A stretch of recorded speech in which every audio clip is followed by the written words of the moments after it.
What is going on, everyone? It's Jagan.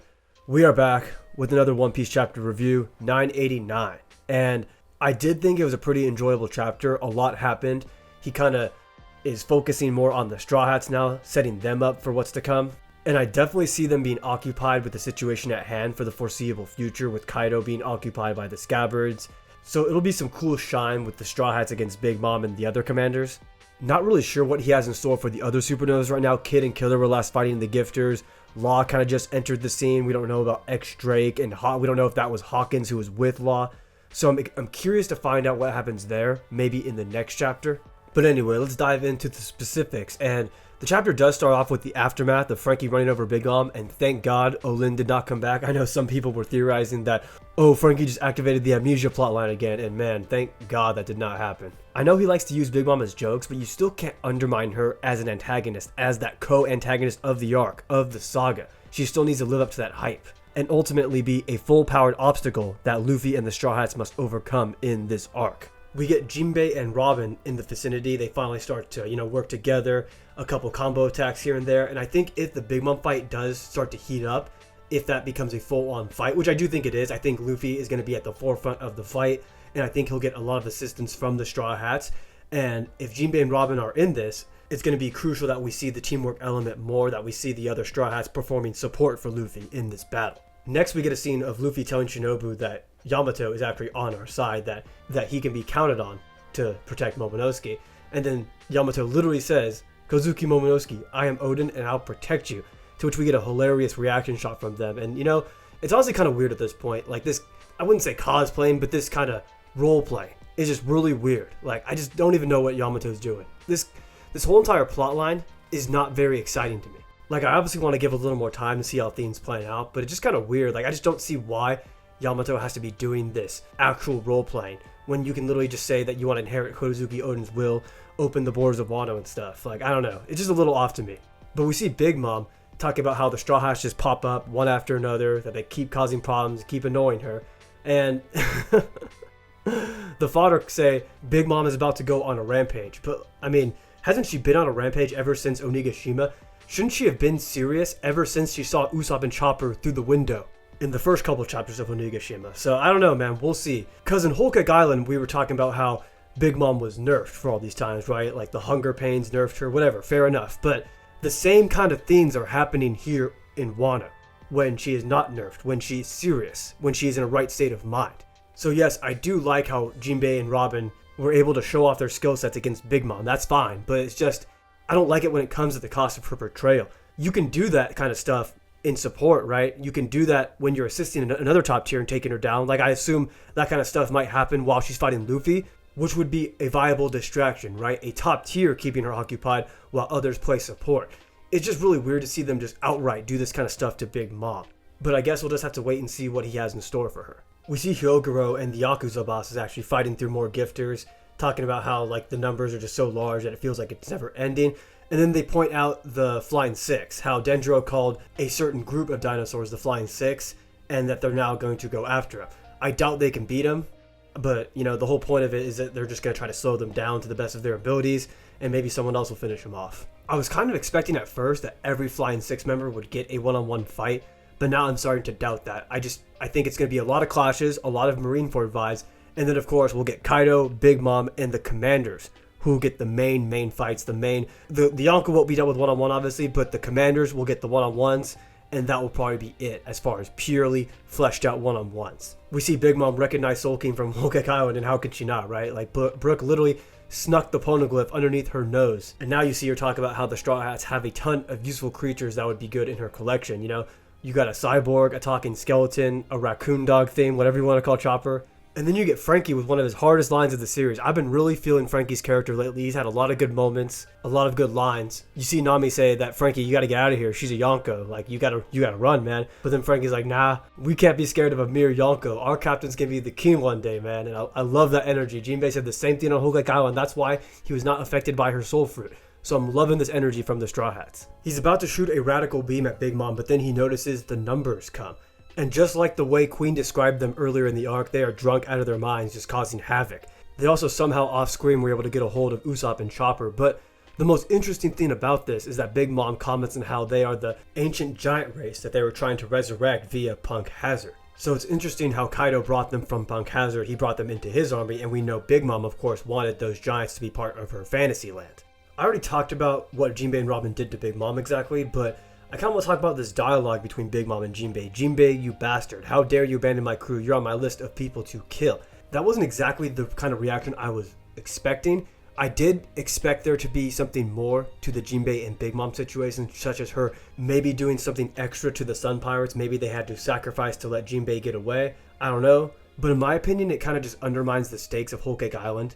There was just far too little consequence to me for what they did in Whole Cake Island, how much they actually accomplished. Beating 2 commanders, getting a poneglyph, crashing the wedding, all of that did not really amount to enough sacrifice or consequence in my opinion, but we'll see, there's still time. But this initial dialogue isn't very promising to me, but I guess there's still a chance. You see Robin asking Jinbei how she did on the attack, and man, these ship wars been going kind of crazy lately, man. Robin been kicking it with the more mature members of the crew lately. I don't know, what do you guys think? Fishman or Cyborg? Who's she gonna pick? Me personally, I've been leaning towards Frankie. I mean, their stories have been kind of intertwined since Water 7. That latest cover story got me thinking. He's been around longer. Like, I got to give the seniority to Frankie on this one, man. And speaking of Frankie, he says, come in, Commander Chopper. It's time to dock. So, yo, Frankie's getting serious. Definitely excited to see some more Frankie combat moments. So we shift back towards Luffy, and he's climbing up trying to get to Kaido, and Queen's kind of just standing there all shocked, like, where the hell did you come from? And then we see Zoro come from the back, and he's even more shocked, like, where the hell did these guys come from? And Zoro is kind of just, like, nonchalantly ignoring Queen. That's kind of funny to me. Like, usually a commander level character or someone of that stature will, like, warrant some sort of presence.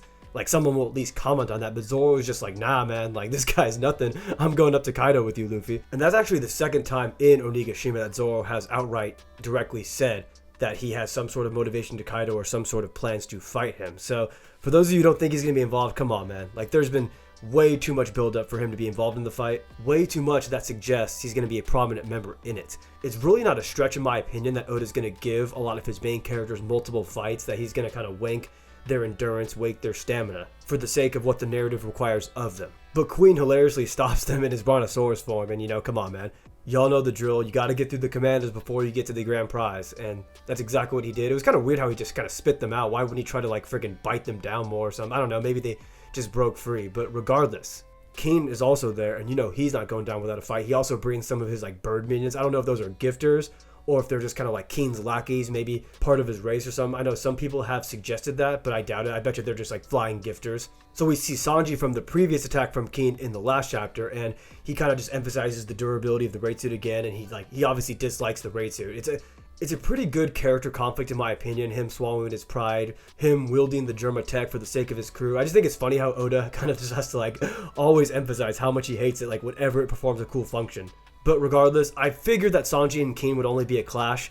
I highly doubt that they actually have a fully fleshed out one-on-one, and I knew people were kind of just jumping the gun on that one. That's a pretty clearest cut day Zoro opponent in my books, and Queen is likely going to fight Sanji now. You see Hyogoro give us the "it feels like we're not going to lose" line. I don't know if that's like maybe foreshadowing us for a big failure, but we'll see. We got a lot of tough obstacles ahead of us. Obviously, the chapter ends with that super clean spread of the entire Straw Hat crew.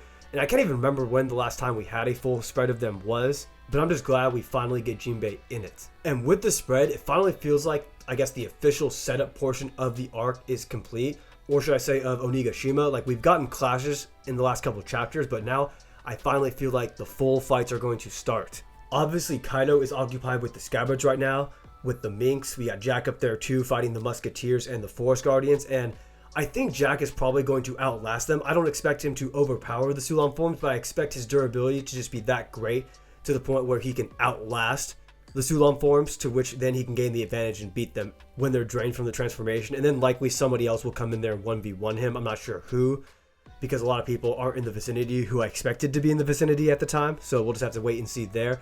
With Kaido, I definitely expect the Scabbards versus Kaido to be maybe a full-on chapter. I don't know, maybe a little bit longer. I just really want Oda to emphasize and highlight all the abilities that the Scabbards have. I want to see the maximum potential of Ashura Doji, of Dendro, of Kawamatsu and them boys. I want to see the full-on Sulan forms of Inuarashi and Nekomamushi. I want to see them go ham. You know, I know we all don't expect them to be the ones who finish Kaido off, but I just want to see them really go ham, really fight Kaido in a very passionate, emotional fight that's been built up for so many years in Wano, so many years that this man has ruled and has terrorized their home and of course killed Oden. So I definitely expect Oda to give them their shine against Kaido, and then ultimately someone else will intervene with the fight. You know, the Supernovas are the only ones who aren't really occupied right now, like Kid, Law, Killer, and them. They aren't confronted by commanders the way the Straw Hats are. They aren't confronted by Big Mom the way the Straw Hats are. And of course, they're not in the Kaido fight yet. So nobody's really occupying them. So I could definitely see them maybe being the second fight against Kaido. I know we all wanted the full-on Supernova battle against Kaido, but as of right now, the Straw Hats seem pretty occupied. Like, Big Mom is not just going to let them go up there, and of course King and Queen are there as well. I guess it also depends on when Marco joins the battle. He could definitely be an asset in defending against Big Mom, helping Luffy with that fight, helping, Jinbei and the other Straw Hats. I definitely expect Zoro versus King and Sanji versus Queen, but although I will say that Luffy versus Queen has some sort of validity, maybe not quite as likely as Sanji, but there was definitely something built up with the Udon prison, and given the fact that Queen is an ancient Zoan, a very durable ancient Zoan, it kind of fits more so Luffy's skill set to defeat him, especially when you consider he was training in the Udon prison for his Ryo, his advanced armament haki, to damage from the inside. And Sanji isn't exactly his specialty, right? He's more of a stealth speed guy. So it'd be kind of hard for him to actually damage Queen. Maybe Diable Jambe can do it kind of in a supplementary way, but you'd think that the key to defeating ancient Zoans, based on the themes of the arc and what's been portrayed, is that advanced armament haki is damaging from the inside, which is definitely something that Luffy and Zoro specialize in more. But I guess we'll see. It's definitely possible Sanji fights Queen, and I'm honestly expecting it, but don't rule out the idea of maybe Luffy showcasing his advanced armament haki on Queen if somebody else can hold off Big Mom, depending on Marco coming in. There's a lot of variables. I think we're finally starting to get a very clear idea of what the fights are going to be. Obviously some wiggle room for certain matchups, but it's definitely an exciting time to be a One Piece fan, not going to lie. I know Wano hasn't gone exactly 100% smooth. There's been some inconsistencies, a couple bumps in the road here and there. But overall, Oda payoff is usually fantastic, and this is the build-up to the biggest saga in the history of One Piece. There's been more build-up going into Wano than there has been for any other arc, any other saga, and the hype is going to be off the charts. The action is coming. The payoff is coming. So it's a very exciting time to be a fan. Regardless of how some things have gone, I know you guys are all massive One Piece fans. You've invested so much time, so many years of dedication to the series, reading week to week, and all the payoff is going to be here. Let's just hope Oda can execute at the highest level for it. So yeah, like I said, pretty solid chapter overall. Kind of all over the place, but the hype is definitely there. Our patience will be rewarded. So comment below what you guys thought of the chapter. What do you guys like about it? What do you guys think is going to happen? And also, if you haven't, I'd really appreciate you guys liking the video and subscribing. It really means a lot for a small channel like myself trying to grow. Hope you guys have a fantastic rest of your day. I'm Jagan, and I'll catch you guys next time.